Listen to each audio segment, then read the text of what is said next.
So hello everyone and welcome back to Marks Up. In this particular session, we are going to start the topic histology of elementary canal. यानी हम लोग यहाँ पर elementary canal के जितने भी layers हैं उनके बारे में बात करने वाले हैं. In the previous lecture, we have already talked about the elementary canal of human beings. हम लोग माउथ से लेकर एनस तक यानी कि हमारी एंटीरियर ओपनिंग से लेकर पोस्टीरियर ओपनिंग तक सारे इंपॉर्टेंट पार्ट्स को स्टडी कर चुके थे और उनके इंपॉर्टेंट एट्रीब्यूट्स को भी हम लोग देख चुके थे. Your elementary canal starts with the mouth, which is the anterior opening.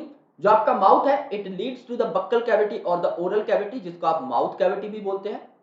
जो सलाइवरी ग्लैंड्स प्रेजेंट होते हैं यहाँ पर, जो कि अलग अलग टाइप के हो सकते हैं, जैसे सबलिंगुअल, सबमैक्सिलरी, पैरोटिड, ये क्या करते हैं, ये अपने सलाइवा को पोर करते हैं in the buccal cavity itself.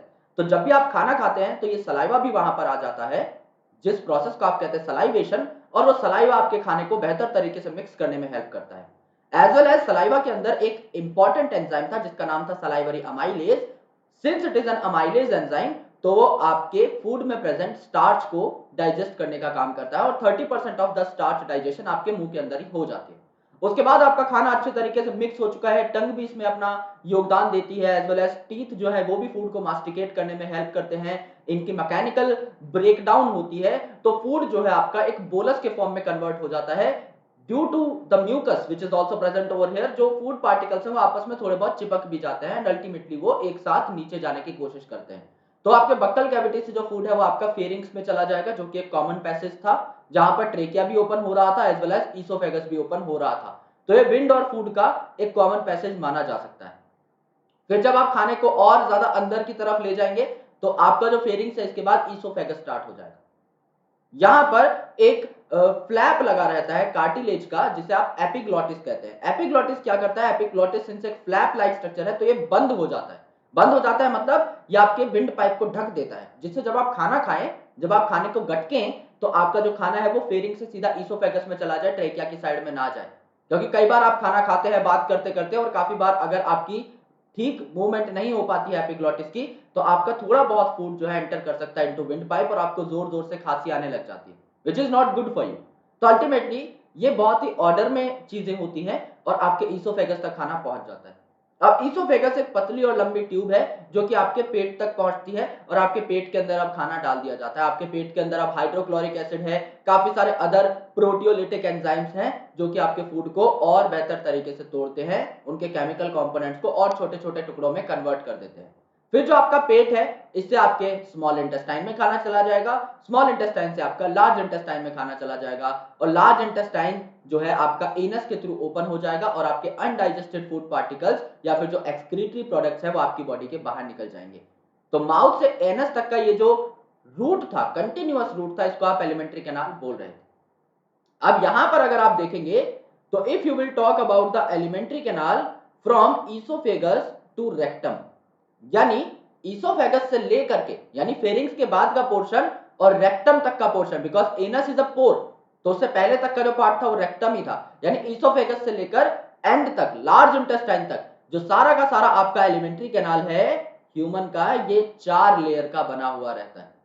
कल मैंने आपको एक खोखा दिखाया था पेन का और मैंने आपको बताया था let's consider that this is our alimentary canal. So अगर ये पेन है और ये हमारा एलिमेंट्री कैनाल की तरह बिहेव कर रहा है, तो इसके अंदर वाला जो पार्ट है ये तो आपका वो मेन पार्ट है जिसके साथ फूड इंटरेक्ट करेगा. समझ लो ये जो है हमारा एलिमेंट्री कैनाल है. अब फूड अगर आएगा तो अंदर वाले पार्ट के साथ इंटरेक्ट करेगा ना, क्योंकि फूड कहां से पास हो रहा है, फूड यहां से पास हो रहा है. फूड आपका यहां पर देखने को मिलेगा, ये आपका जो ल्यूमन है इसमें से फूड जाएगा, क्योंकि अंदर वाली जो साइट है यही तो फूड को कैरी करेगी, इसके अंदर से फूड पास होगा. लेकिन जो बाहर वाले खोखे की साइड है ये आपके बाकी ऑर्गन्स के साथ कनेक्शन में है, बिकॉज आपका alimentary canal is just like a pipe. तो इस पाइप के चारों ओर बाकी विसरल ऑर्गन्स भी तो प्रेजेंट है ना आपकी बॉडी के. तो ये जो बाहर वाली लाइन है ये क्या करती है, ये ऑर्गन्स के साथ कनेक्टेड होती है, ये बचे हुए ऑर्गन्स के साथ कनेक्टेड होगी. जबकि जो सबसे अंदर वाला पार्ट है ये आपका फूड को कैरी करेगा. फूड जो है आपका यहां से पास होगा from one particular direction to the next one. तो सबसे अंदर वाला जो लेयर है ये क्योंकि फूड को कैरी करता है तो एब्जॉर्प्शन भी यहीं पर होगी. जो खाना पीना टूटेगा एलिमेंट्री कैनाल में, सारे रिएक्शंस उस एलिमेंट्री कैनाल में होंगे, तो जो खाने के टूटने का प्रोसेस है वो भी यहीं पर होगा. तो खाना जब आपके छोटे छोटे टुकड़ों में टूटेगा तो इसको एब्जॉर्ब भी यहीं पर होना पड़ेगा, अंदर वाली लेयर में।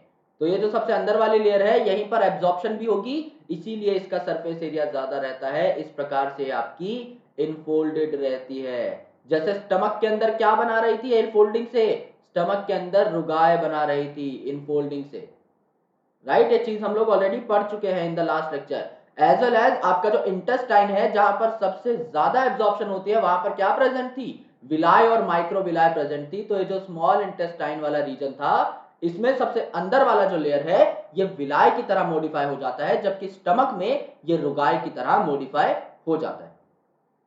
तो आपको पहली बात तो ये याद रखनी है कि सबसे अंदर वाला लेयर मॉडिफाई क्यों हुआ, बाहर वाला क्यों नहीं, क्योंकि फूड तो अंदर है। तो सबसे पहले उसको अंदर वाले लेयर से ही इंटरेक्ट करना है, तो एब्जॉर्प्शन वहीं पर होगी, उसके बाद वो बाकी जगह पर ट्रांसपोर्ट किया जा सकता है। और सबसे बाहर वाली लेयर जो है सिंस अदर ऑर्गन्स के साथ कनेक्टेड होगी तो इसके ऊपर क्या है, विसरल एपिथेलियम प्रेजेंट रहती है जो कि इसे बाकी ऑर्गन्स के साथ कनेक्ट करती है।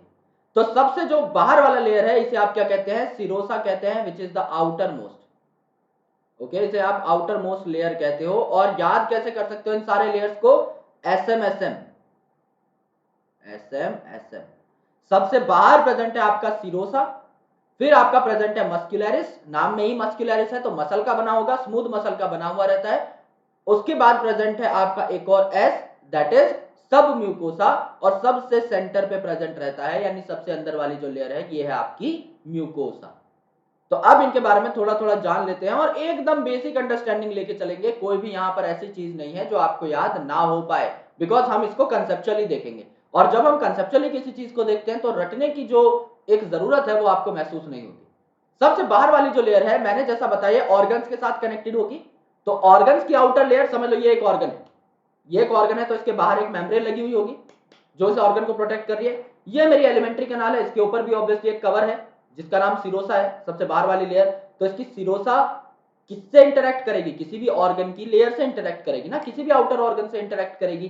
तो जो आपका सिरोसा है ये एक तो आउटर मोस्ट लेयर है और ये किसकी बनी हुई है, थिन मीजोथीलियम की बनी हुई है, थिन मीजोथीलियम की बनी हुई है, मीजोथीलियम। इसे आप क्या बोलते हैं, विसरल ऑर्गन्स की एपिथेलियम बोलते हैं, इसे आप विसरल एपिथेलियम बोलते हैं। यानी कि जो विसरल ऑर्गन्स हैं यानी आपकी बॉडी के जो ऑर्गन्स हैं उनके बाहर का जो कवर है उनकी जो एपिथेलियम है उसके साथ इंटरेक्ट करेगी सिरोसा। और ये तो बिल्कुल नॉर्मल सी बात है, अगर ये एक ऑर्गन है और ये हमारा एलिमेंट्री कैनाल है तो इसकी जो सबसे आउटर लाइनिंग है एलिमेंट्री कैनाल की, दैट इज सिरोसा, ये किसी ऑर्गन की सबसे आउटर लाइनिंग के साथ इंटरेक्ट करेगी जिसको आप मीजोथीलियम बोल रहे हो।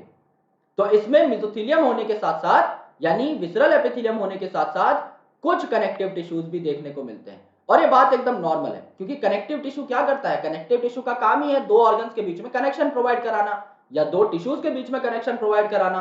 तो अगर यहां पर आपकी एलिमेंट्री कैनाल किसी और विसरल ऑर्गन के साथ कनेक्ट हो रही है तो कनेक्टिव टिश्यू तो प्रेजेंट होंगे ही होंगे। तो सिरोसा के बारे में हमें दो बातें पता लगी, वो दो बातें कौन सी थी, सिरोसा के बारे में हमें जो दो बातें पता लगी वो ये है कि पहली बात तो ये ऑर्गन्स के मीजोथीलियम के साथ कनेक्टेड रहती है। सो एक तो आउटर मोस्ट है, एक ये ऑर्गन्स की मीजोथीलियम के साथ कनेक्टेड है। ओके, ऑर्गन्स के मीजोथीलियम के साथ कनेक्टेड है, एज वेल एज यहां पर some connective tissues are also present, some connective tissues are also present, ये भी आपके यहां पर प्रेजेंट रहते हैं। इसके बाद अगर आप देखें तो सेकंड जो लेयर आती है वो यहां पर कौन सी आती है, वो आती है आपकी सब ये आती है आपकी मस्कुलरिस। ओके, हम आउटर टू इनर चल रहे हैं तो इसके अंदर जो लेयर आती है ये है मस्कुलरिस। अब नाम ही मस्कुलरिस है तो muscularis takes a word into account that is muscle. और हम मसल्स के बारे में पढ़ चुके हैं, तीन तरीके की अलग अलग मसल थी। एक कार्डियक मसल जिसको आप अपने हिसाब से कंट्रोल कर सकते हैं, वॉलेंटरी होती है। तो क्या आपके एलिमेंट्री कैनाल की मसल्स वॉलेंटरी हैं, क्या आप जो पेरिस्टाल्सिस मूवमेंट होती है जब आपकी एलिमेंट्री कैनाल की मसल्स इस हिसाब से अपने आप को कॉन्ट्रैक्ट करती हैं या पुश करती हैं, तो क्या उसमें आपका कोई रोल होता है, द आंसर इज नो। आप इसे कंट्रोल नहीं कर सकते। आपका एलिमेंट्री कैनाल जो है on the stimulus given by neural signals या फिर एंडोक्राइन सिग्नल्स वो अपने आप को क्या करता है, रेगुलेट करता है। तो आपका इसमें कोई योगदान नहीं है। मोशंस यहां पर वॉलेंट्री नहीं होती, आपकी मनमर्जी यहां पर नहीं चलेगी। दूसरी मसल्स थी कार्डियक मसल जो सिर्फ हार्ट के अंदर प्रेजेंट थी, एलिमेंट्री कैनाल में हार्ट दूर दूर तक नहीं है।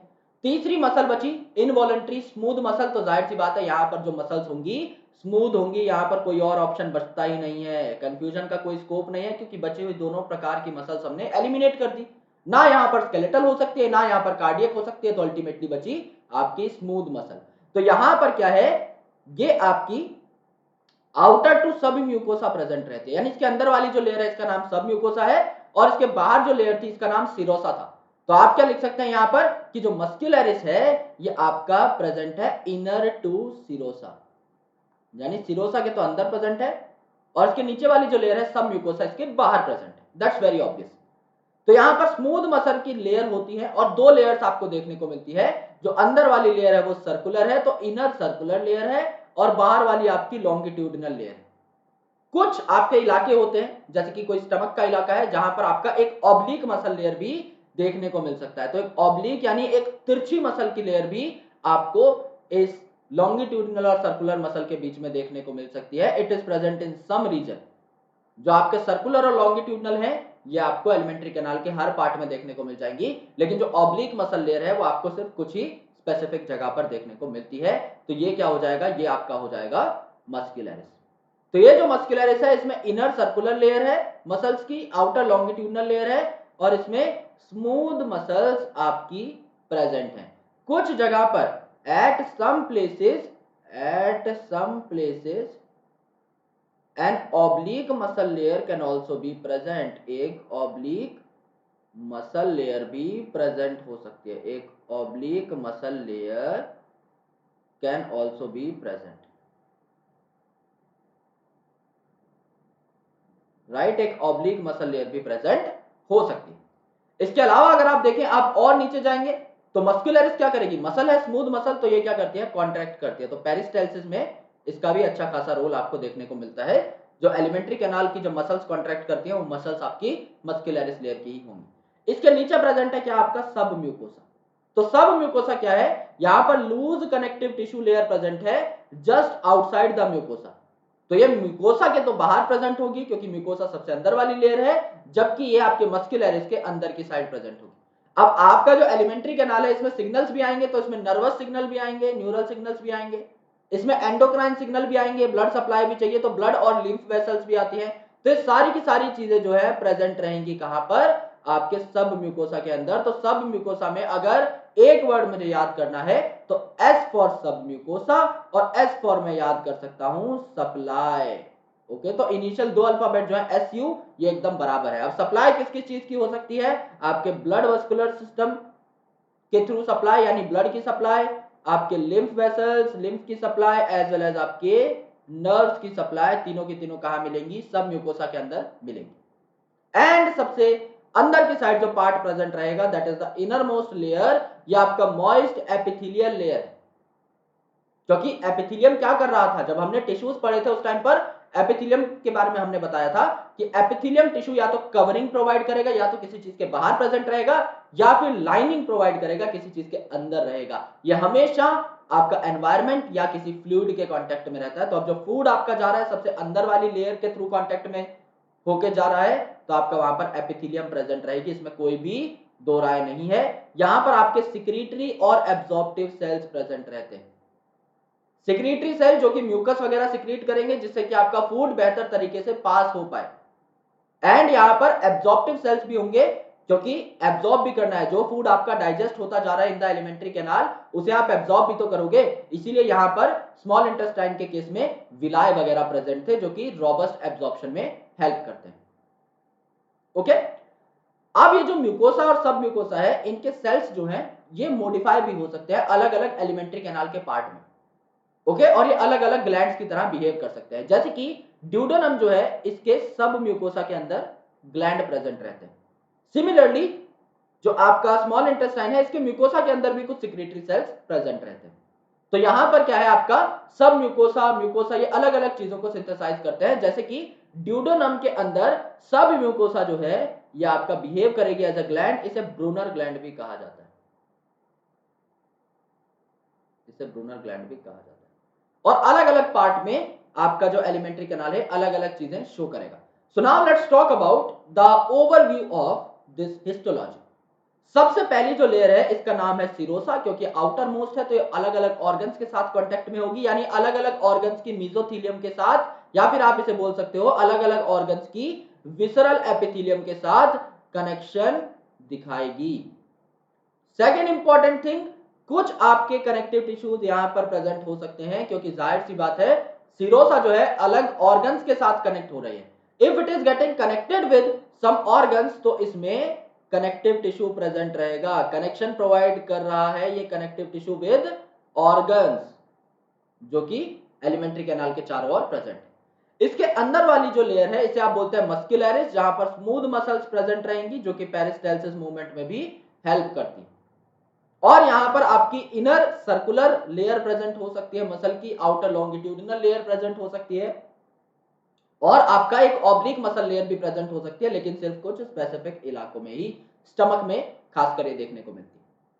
उसके बाद अगर आप देखें तो अंदर वाली लेयर है सब म्यूकोसा। सब म्यूकोसा में एसयू का मतलब क्या है? एसयू का मतलब है मेरे दोस्त सप्लाई। तो किस किस चीज की सप्लाई यहां पर होगी? सप्लाई होगी अलग अलग चीजों की, जैसे कि ब्लड की सप्लाई हो जाएगी, आपकी लिम्फ की सप्लाई हो जाएगी, एंड आपका नर्व्स की सप्लाई हो जाएगी। इसके अलावा ये जो सब म्यूकोसा है ये अपने आप को मॉडिफाई भी कर लेता है और ग्लैंड्स में भी कन्वर्ट हो जाता है, जैसे कि इंटेस्टाइन के अंदर। तो जो स्मॉल इंटेस्टाइन है उसमें सब म्यूकोसल लेयर जो है ये ग्लैंड का काम करती है, जिसे आप ब्रूनर ग्लैंड भी कहते हैं। इसके बाद प्रेजेंट होती है म्यूकोसा। नाम ही म्यूकोसा है तो इसमें सिक्रीटरी सेल तो होंगे ही, क्योंकि इसका नाम क्या है? म्यूकोसा। तो इसके सिक्रीटरी सेल्स म्यूकस बनाएंगे। तो इसमें सिक्रीटरी सेल्स भी आपको देखने को मिल सकते हैं, एज वेल एज आपको एब्जॉर्प्टिव सेल्स भी देखने को मिलेंगे, क्योंकि ये सबसे अंदर वाली लेयर है तो एब्जॉर्प्शन तो यहां पर होगा ही होगा। तो सिक्रीटरी और एब्जॉर्प्टिव सेल्स आपको देखने को मिलेंगे, राइट। और सिंस ये आपका सेंट्रल पार्ट है तो यहां पर क्या है? फूड के साथ ये कांटेक्ट में है तो एपिथेलियम यहां पर प्रेजेंट होगी, क्योंकि एपिथेलियम क्या होती है? कनेक्टेड होती है आपके एटमॉस्फेयर से या फिर किसी फ्लूइड से। तो आपका यहां पर इस प्रकार के इनफोल्डिंग्स भी देखने को मिलती हैं, क्योंकि यहां पर एब्जॉर्प्टिव लेयर है ये। तो जो सेंट्रल पार्ट है ये आपका इनफोल्डेड भी मिल सकता है आपको, इनफोल्डेड, जिससे कि एब्जॉर्प्शन के लिए सरफेस एरिया बढ़ पाए, एब्जॉर्प्शन के लिए सरफेस एरिया बढ़ पाए। तो स्टमक में ये जो सरफेस एरिया बढ़ा है ये कुछ इनफोल्डिंग्स की वजह से बढ़ा है, जिसे हमने रुगाए बोल दिया। और आपका स्मॉल इंटेस्टाइन के अंदर ये जो सरफेस एरिया बढ़ा है फिंगर लाइक प्रोजेक्शंस की वजह से बढ़ा है, जिसे हमने विलाय बोल दिया, जो कि फर्दर माइक्रोविलाय भी कंटेन करेगा। So this was the histology of human gut, और मुझे नहीं लगता इसमें आपको कुछ भी याद करना पड़ा होगा। सिंपल ट्रिक्स है। बाहर वाली लेयर है तो कनेक्टेड है किसी के साथ तो थोड़े से कनेक्टिव टिश्यू प्रेजेंट रहेंगे, और उसके साथ साथ सिंस ये बाहर वाली लेयर है तो एपिथेलियम पार्ट भी इसमें प्रेजेंट होगा, तो ये मेसोथीलियम से कनेक्टेड होगी। सेकंड इंपॉर्टेंट थिंग, मस्कुलरिस, नाम में ही मसल है तो ऐसी मसल होगी जिसको आप कंट्रोल नहीं कर सकते, तो स्मूथ मसल प्रेजेंट रहेगी। इनर जो लेयर है वो सर्कुलर होगी, बाहर वाली लॉन्गिट्यूडनल होगी।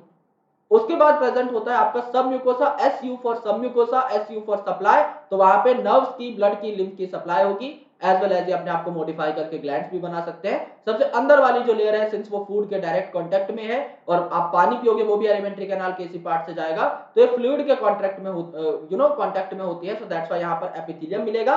दूसरी इंपॉर्टेंट चीज, खाना डाइजेस्ट होने के बाद एब्जॉर्प्शन भी यहीं पर हो रही है, तो एब्जॉर्प्टिव और सिक्रीटरी सेल्स भी यहां पर होंगे। नाम ही लेयर का म्यूकोसा है तो अल्टीमेटली म्यूकस भी यहां पर बनाया जाएगा, जिससे कि इस ल्यूमन के अंदर जो फूड है ये बढ़िया एक दूसरे से चिपके रहे पार्टिकल्स, और एक बेहतर वे में ट्रांसपोर्ट होते रहे। तो this was the histology of human gut, यहां से क्वेश्चन पूछा जाता है।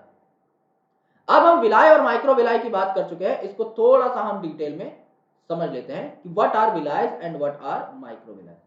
अगर आप यहां पर देखेंगे सबसे अंदर वाली लेयर जो म्यूकोसा थी वो इस हिसाब से अपने आप को फोल्ड करके रखती है। अब यहां पर ये जो फोल्डिंग्स है इनको अगर हम बड़ा करके देखें तो इस हिसाब से आपको विलाय देखने को मिलती है। फिंगर लाइक प्रोजेक्शन है जो ऐसे ऐसे प्रेजेंट रहती है।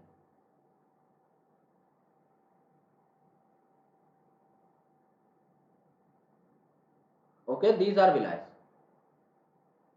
और जो विलाय है ये बहुत सिंपल दिखती हैं लेकिन ऐसा है नहीं। ये जो विलाय है फर्दर इनके ऊपर भी माइक्रो विलाय प्रेजेंट रहती हैं, यानी ये इस हिसाब से जो है और भी ज्यादा फोल्डिंग्स शो करती हैं। ये अपने एब्जॉर्प्टिव एरिया को और भी ज्यादा बढ़ाने की कोशिश करती है। तो एक तो समझ लीजिए आपने सीधी लाइन खींच दी तो उसका सरफेस एरिया सबसे कम होगा। समझ लीजिए एक सीधी लाइन है, इसका सरफेस एरिया सबसे कम है, इसको बनाने में कम टाइम लगा है। यहां पर अगर मैं विलाय लगा दूं तो इसको बनाने में देखो कितना ज्यादा टाइम लग रहा है, सेम लेंथ की लाइन बनाने में कितना ज्यादा टाइम लगा। और अगर इसके ऊपर मैं इसको ऐसे बनाने लग पड़ूं तो आप देख सकते हो कि कितना ज्यादा टाइम मुझे एक विलाय बनाने में लगा है, इतना ही टाइम मुझे बाकी विलाय बनाने में भी लगेगा। यानी कि अगर मैं माइक्रो विलाय को भी यहां पर बनाने लगूं, और ये तो बहुत कम नंबर में मैंने शो की है, इनका नंबर बहुत ही ज्यादा रहता है, तो सेम लेंथ की लाइन बनाने में मुझे काफी ज्यादा टाइम लगा। यहां पर अगर आप देखेंगे जो सरफेस एरिया था, if it is 1x, then by the presence of villi it is going to be around 20x। Overall अगर आप एक रफ सम देखें तो 20x के आसपास। और 20x पे अगर आपने माइक्रो विलाय लगा दी है तो 20 into 20x that comes out to be 400x। यानी आप अगर पहले एक एब्सॉर्ब कर पा रहे थे मॉलिक्यूल, तो अब आपकी माइक्रो विलाय की प्रेजेंस की वजह से आप 400 मॉलिक्यूल एब्सॉर्ब कर पाओगे। तो जितना ज्यादा सरफेस एरिया उतना ही ज्यादा आप कांटेक्ट डेवलप कर पाओगे अलग अलग पार्टिकल्स के साथ, और आप उन्हें उतने ही बेहतर तरीके से अंदर भी ले पाओगे। That's why the micro villi is very important for the absorptive purpose. तो ये जो माइक्रो विलाय है, इनको भी आपका अलग अलग चीजों की जरूरत है, अलग अलग कनेक्शंस की जरूरत है। तो यहां पे क्या है, आपकी लिम्फ वेसल्स प्रेजेंट रहती है जो कि लिम्फ का कनेक्शन लेकर आती है। तो यहां पर एक प्रोमिनेंट लिम्फ वेसल प्रेजेंट रहती है, जिसको आप क्या बोलते हैं, इसको आप बोलते हैं लैक्टियल। तो लैक्टियल नाम की लिम्फ वेसल यहां पर प्रेजेंट रहती है। और अदर देन लिम्फ वेसल यहां पर बड़ी बड़ी ब्लड वेसल्स नहीं होती, लेकिन कैपिलरीज आपको देखने को मिल जाएंगी। तो यहां पर आपका कैपिलरी का नेटवर्क प्रेजेंट रहता है नीचे की साइड में, और यहां पर दूसरी कैपिलरीज है, ऑक्सीजनेटेड डीऑक्सीजनेटेड देखने को मिलेंगी। तो इस प्रकार का आपको एक पूरा का पूरा सिस्टम देखने को मिल जाता है। तो ये है आपका विलाय, इसके अंदर लैक्टियल प्रेजेंट है, एंड ये आपकी कैपिलरीज है जिनका नेटवर्क यहां पर प्रेजेंट है। अदर देन दैट, ये जो एक विलाय है ऊपर की साइड जा रही है, ये दूसरी विलाय ऊपर की साइड जा रही है, इनके बीच में ये जो डिप्रेशन है ना मेरे दोस्त, ये डिप्रेशन, इसे आप क्या कहते हैं, इसे आप कहते हैं क्रिप्ट। ये जो डिप्रेशन है इसे आप क्रिप्ट कहते हैं। जैसे ये विलाय ऊपर जा रही थी, इसके नीचे डिप्रेशन है, फिर ये विलाय ऊपर जा रही है, तो ये जो डिप्रेशन आई है इसको आप क्या कहते हैं, क्रिप्ट। ओके, इसको भी समझना जरूरी है। अब देखते हैं टेक्स्ट में क्या लिखा हुआ है related to the villi and micro villi. So जो म्यूकोसा है, यानी जो सबसे अंदर वाली लेयर है, इसी पर आपका इनफोल्डिंग देखने को मिलेंगे। तो यहां पर इरेगुलर फोल्ड्स देखने को मिलते हैं, जिन्हें आप रुगाए बोल रहे थे, कहां, स्टमक के अंदर। और यहां पर स्मॉल फिंगर लाइक प्रोजेक्शन देखने को मिलेंगी, जिनको आप विलाय बोल रहे थे, कहां, स्मॉल इंटेस्टाइन के अंदर। ये बात हमें पहले से पता थी, ये बात याद करने की जरूरत नहीं। लेकिन जो विलाय के सेल्स हैं, अब वो क्या करते हैं, अपने ऊपर माइक्रोविलाय अटैच कर लेते हैं, जो कि ब्रश बॉर्डर अपीयरेंस इन्हें देंगे। यानी ब्रश अगर आप देखते हैं कभी, तो ब्रश का ये जो आपका हैंडल है, इसके ऊपर आपका मेन पार्ट लगा रहता है ब्रश का, जहां पर आपके छोटे छोटे ब्रिसल्स अटैच हैं। तो जिस हिसाब से छोटे छोटे ब्रिसल्स अगर आप देखेंगे, उनको अगर आप इंडिविजुअली नापेंगे तो सरफेस एरिया बहुत बढ़ जाता है एक ब्रश का। सिमिलरली यहाँ पर ब्रश बॉर्डर अपीयरेंस का मतलब काफी ज्यादा माइक्रोविलाय आपको देखने को मिल जाते हैं, जिससे सरफेस एरिया मैक्सिमाइज हो जाता है। ओके, तो पहले आपका जो सरफेस एरिया था that was only 20x due to the presence of villi. Now the surface area is 400x due to the presence of microvilli. तो यहां पर जो विलाय है, they are supplied with the network of capillaries, और एक large lymph vessel भी यहां पर प्रेजेंट रहती है, जिसे आप लैक्टियल बोलते हो। लार्ज लिम्फ वेसल क्यों है, वैसे इसका साइज बहुत ज्यादा भी नहीं रहता, क्योंकि विलाय खुद भी उतनी बड़ी नहीं है, लेकिन लार्ज इसीलिए बोला गया है क्योंकि पूरे विलाय के अंदर ये जो है आपकी प्रोमिसिंगली प्रेजेंट रहती है। यहां पर अगर आप देखोगे तो ये जो है आपका लैक्टियल, ये जितनी लेंथ आपकी विलाय की है, लगभग उतनी ही लेंथ का आपका ये लिम्फेटिक वेसल यहां पर प्रेजेंट रहता है। इतनी बड़ी लिम्फ वेसल है तो भाई इसको लार्ज ही बोलोगे ना। हालांकि ओवरऑल साइज इसका छोटा ही रहता है, लेकिन विलाय के कंपैरिजन में it is very large. Okay, तो यहां पर देखो यार, जो म्यूकोसल एपिथेलियम रहती है, म्यूकोसल एपिथेलियम यानी म्यूकोसा की जो एपिथेलियम थी, जो सबसे अंदर वाली लेयर थी, इसके जस्ट कांटेक्ट में फूड था। तो यहां पर गॉबलेट सेल्स भी प्रेजेंट होते हैं, क्योंकि मैंने आपको बताया था जो म्यूकोसा है, इसके जो सेल्स है ये सिक्रेटरी हैं और एब्जॉर्प्टिव हैं। एब्जॉर्प्टिव क्यों है, क्योंकि यहां पर रुगाय और विलाय प्रेजेंट है। और ये सिक्रेटरी क्यों है, क्योंकि गॉबलेट सेल यहां पर प्रेजेंट है, जो सिक्रीट करेंगे म्यूकस, और ये लुब्रिकेशन में हेल्प करते हैं, जिससे कि आपका फूड फंसे ना, आपका फूड जो है एलिमेंट्री कैनाल में बढ़िया तरीके से ट्रांसपोर्ट होता हुआ चला जाए। तो म्यूकोसा जो है ये भी ग्लैंड बना सकता है, जैसे सब म्यूकोसा स्मॉल इंटेस्टाइन में ग्लैंड बना रहा था, जिसका नाम क्या था, ब्रूनर्स ग्लैंड। सिमिलरली म्यूकोसा भी आपका ग्लैंड बना सकता है स्टमक के अंदर, जिसको आप गैस्ट्रिक ग्लैंड बोलते हो। और यहां पर क्रिप्ट भी आपको देखने को मिलते हैं विलाय के बेसिस के बीच में, जहां पर आप इन्हें क्रिप्ट ऑफ लिबर कोहन बोल के रिप्रेजेंट करते हैं। तो यहां पर देखो ये आपकी एक विलाय है जो मैं अभी ड्रॉ कर रहा हूं। Okay, this is your villi. Now this is your second विलाय,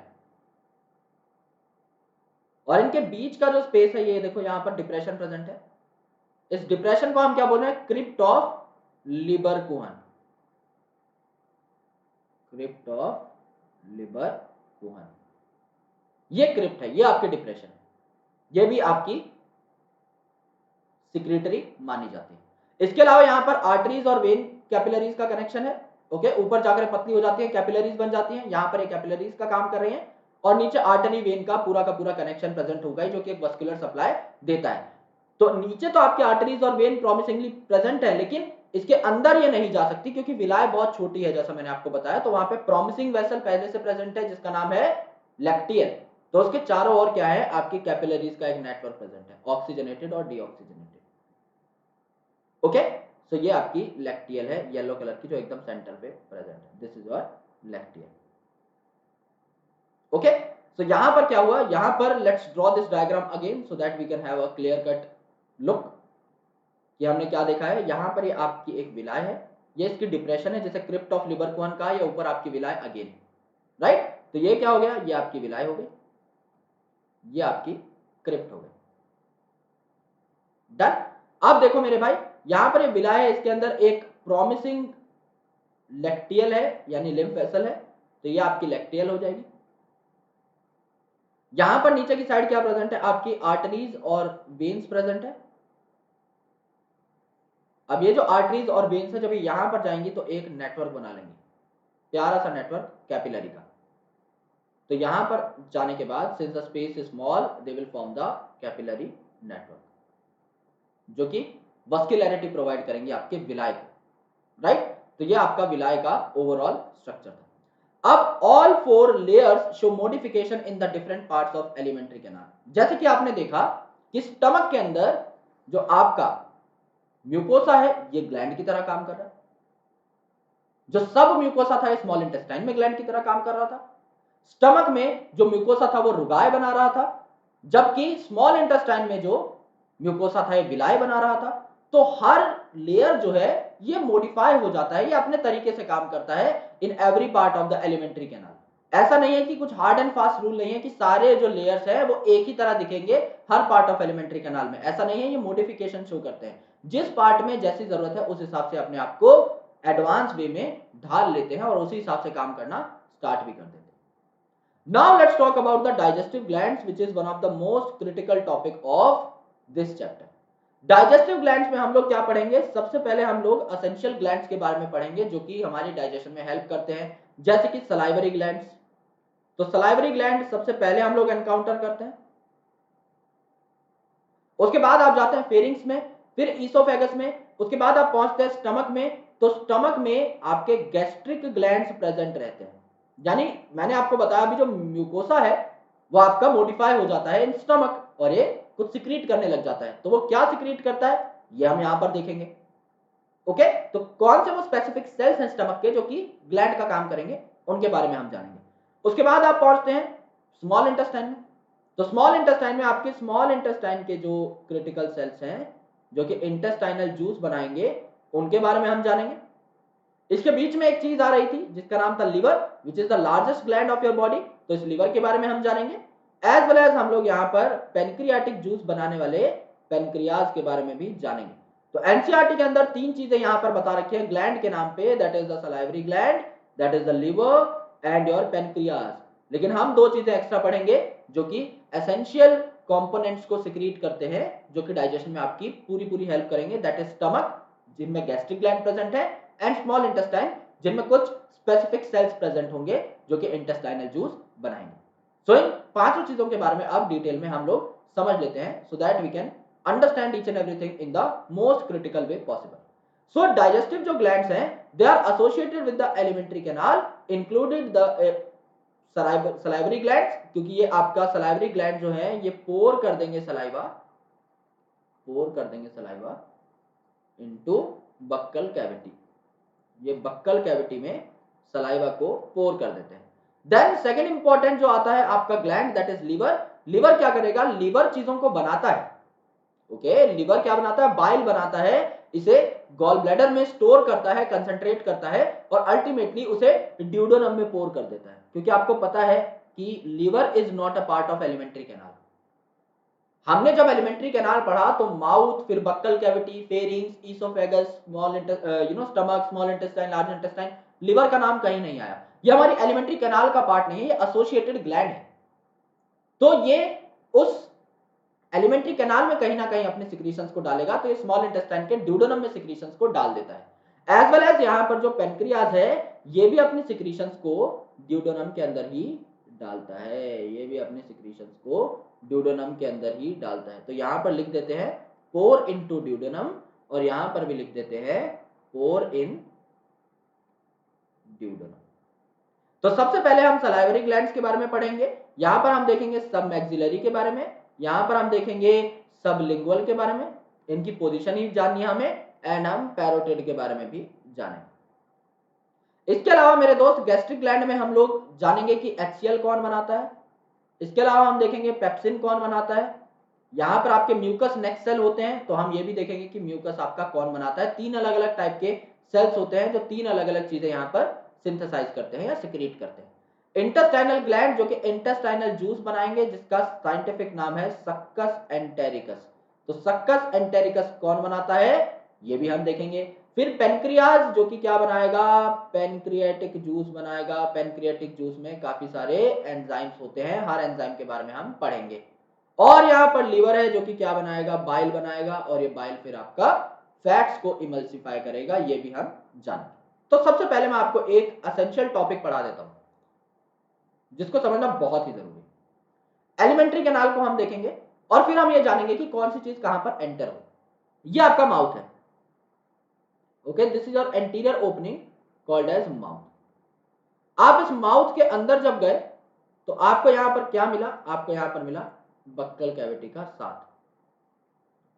आपको यहां पर बक्कल कैविटी का साथ मिला। जब आप बक्कल कैविटी के नीचे जाएंगे तो आपको क्या मिलेगा, आपको एक कॉमन पैसेज मिलेगा जिसका नाम है फेरिंग्स। जब आप फेरिंग्स के नीचे जाएंगे तो आपको, since we are talking about digestion, तो हम ट्रेकिया नहीं लिखेंगे, हम ईसोफेगस लिखेंगे। हम ईसोफेगस लिखेंगे। ईसोफेगस जब आपकी पूरे तरीके से एक्सटेंड होगी तो ये आपकी एक जे शेप स्टमक में हमें लीड करेगी इस हिसाब से। ओके, तो यहां पे आपका जे शेप का स्टमक प्रेजेंट है। स्टमक प्रेजेंट होने के बाद यहां पर आपका सी शेप का ड्यूडेनम है। ड्यूडेनम आगे जाकर के आपका और कॉइल हो जाएगा और जेजुनम और इलियम बना देगा इस हिसाब से। और ये यहां पर ओपन हो गया, लेट से जो इलियम था यहां पर ओपन हो गया लार्ज इंटेस्टाइन में, तो यहां पर हम लार्ज इंटेस्टाइन बना देते हैं। ये हम लार्ज इंटेस्टाइन बना देते हैं। तो यहां पर ये जो ब्लाइंड पार्ट है इसको आप इनिशियली कहते हैं सीकम, ये वाला जो पार्ट है। फिर इसके बाद आपका असेंडिंग कोलॉन, आपका ट्रांसवर्स कोलॉन, आपका डिसेंडिंग कोलॉन, देन आपका सिग्मोइड कोलॉन यहां पर, देन आपका रेक्टम, और रेक्टम के बाद आपका पोर प्रेजेंट रहता है anus, that is the last opening और द पोस्टीरियर ओपनिंग। तो यहां पर ये क्या है, यहां पर ये ड्यूडेनम है, ड्यूडेनम। यहां पर ये है जेजुनम, एंड इसका नीचे वाला पार्ट है इलियम। ठीक है, यहां पर ये जो पार्ट है दिस इज सीकम, जिसमें एक फिंगर लाइक प्रोजेक्शन अटैच है जिसको आप बोलते हैं वर्मीफॉर्म अपेंडिक्स, तो हम नॉर्मली इसे अपेंडिक्स बोलकर भी रिप्रेजेंट कर सकते हैं। यहां पर आपका सीकम के बाद कोलॉन है, ये आपका ascending colon, transverse colon, descending colon और आपका सिग्मोइड कोलॉन। तो सारा कोलॉन एक जगह पर लिख दिया। एंड देन ये आपका रेक्टम है जो कि टेम्परेरीली फीकल मैटर को स्टोर करता है जब तक वो एनस से बाहर ना निकल जाए। ये आपका पूरा का पूरा एलिमेंट्री कैनाल था जो कि हमने व्हाइट कलर में देखा। अब येलो कलर से हम क्या बनाते हैं, इनके ग्लैंड्स बना लेते हैं। तो यहां पर आपके कुछ ग्लैंड्स प्रेजेंट है आउटसाइड द बक्कल कैविटी, यहां पर आसपास, और ये अपने सिक्रीशंस को बक्कल कैविटी के अंदर पोर कर देते हैं। तो ये क्या है, ये आपके सलाइवरी ग्लैंड्स है। तो पहली जो चीज आई ये थी आपके सलाइवरी ग्लैंड्स। अब जो दूसरी चीज है वो है आपके स्टमक के कुछ इंपॉर्टेंट सेल्स। तीसरी जो इंपॉर्टेंट चीज है वो है आपके इंटेस्टाइन के कुछ इंपॉर्टेंट सेल्स, राइट। तो इस इंटेस्टाइन के इंपॉर्टेंट सेल को हम थोड़ी देर के लिए मिटा देते हैं। उसके पीछे एक रीजन है। उसके पीछे रीजन ये है कि यहां पर ये जो आपका सी शेप का ड्यूडेनम है, इसके बीच में हमें बनाना पड़ेगा पेनक्रियाज। तो यहां पर आपका पेनक्रियाज प्रेजेंट है एंड यहां पर आपका इंटेस्टाइन के इंपॉर्टेंट सेल्स प्रेजेंट है। और ये जो स्टमक है इसके साथ एसोसिएटेड क्या है, यहां पर आपका लिवर प्रेजेंट है। ओके, ये आपका लिवर प्रेजेंट है। तो सलाइवरी ग्लैंड ने तो अपने सिक्रीशंस को ओरल कैविटी में डाल दिया। जो स्टमक के सेल थे इसने अपने सिक्रीशन को स्टमक में डाल दिया। जो इंटेस्टाइन के सेल थे इन्होंने अपने सिक्रीशन को इंटेस्टाइन में डाल दिया। जो मेन बात है वो है आपके लिवर की और ये है आपके पेनक्रियाज की। तो यहां पर हम एक अलग से डायग्राम बना लेते हैं जिसमें हम लिवर और पेनक्रियाज की सारी बातों को अच्छे से गौर से नोट कर पाए। तो यहां पर मैं बना देता हूं आपका liver. Okay, here let me make a liver. तो बाइलोब्ड लिवर है तो इसके दो लोब मैं यहां पर तैयार कर देता हूं। ये आपका लिवर है। अगर ये आपका लीवर है तो लीवर क्या करेगा, लीवर आपका बनाएगा बाइल। लीवर आपका बाइल बनाएगा और इस बाइल को कहां भेज देगा, इस बाइल को आपका भेज देगा थोड़ा सा आगे ट्रांसपोर्ट कर देगा टू द गॉल ब्लैडर। क्योंकि गॉल ब्लैडर ही वो इलाका है जिसके अंदर आपका बाइल जो है ये स्टोर और कंसंट्रेट होता है। तो ये आपका गॉल ब्लैडर है। गॉल ब्लैडर में क्या होगा, आपका जो बाइल है ये स्टोर होगा और कंसंट्रेट होगा। इसके कंसंट्रेशन बढ़िया होगा जिससे कि एक्टिवली काम कर पाए। यहां पर इस गॉल ब्लैडर की जो डक्ट है इसे आप क्या कहते हैं, प्यार से सिस्टिक डक्ट बोलते हैं या फिर आप इसे कहते हैं डक्ट ऑफ गॉल ब्लैडर। यहां पर ये जो है आपका डक्ट लीवर का, इसे आप क्या बोलते हैं, लीवर की डक्ट है तो आप इसे बोलेंगे हिपैटिक डक्ट। Hepatic duct. अब ये जो आपकी डक्ट है ये आगे मिल जाएगी। अब क्योंकि आपको जरूरत है गॉल ब्लैडर के अंदर जो बाइल जूस प्रेजेंट था उसकी, तो आप वहां से विड्रॉ करना स्टार्ट कर देंगे बाइल जूस, तो वो यहां से आ जाएगा और एक कॉमन डक्ट के थ्रू ड्यूडेनम के पास जाने की कोशिश करेगा। इनके बीच में कौन आता है, जब यहां पर आपका ड्यूडेनम प्रेजेंट है, ओके लेट्स से यहां पर आपका ड्यूडेनम प्रेजेंट है आपका सी शेप का, तो इस ड्यूडेनम के साथ कौन प्रेजेंट है, इस ड्यूडेनम के साथ अटैच है पेनक्रियास।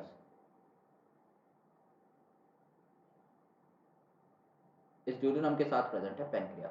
तो ये जो आपकी डक्ट है आपके लीवर की और आपके इसकी गॉल ब्लैडर की, ये मिल जाती है आपके पेनक्रियाटिक डक्ट के साथ। तो क्या हुआ मेरे दोस्त, यहां से आपका बाइल जूस आया, यहां से आपका पेनक्रियाटिक जूस आया और यहां पर एक कॉमन डक्ट बन गई। ये वाली जो है ये कॉमन डक्ट है क्योंकि यहां पर आपके लिवर की सिक्रीशन भी मिल चुकी है और पेनक्रियाज की भी। तो आप इसे क्या बोलते हो, लिवर की सिक्रीशन को आप बोलते हो हेपेटिक और पेनक्रियाज की सिक्रीशन को आप बोलते हो पेनक्रियाटिक। तो ये जो डक्ट बनी है ये क्या बनी, हेपेटो पेनक्रियाटिक।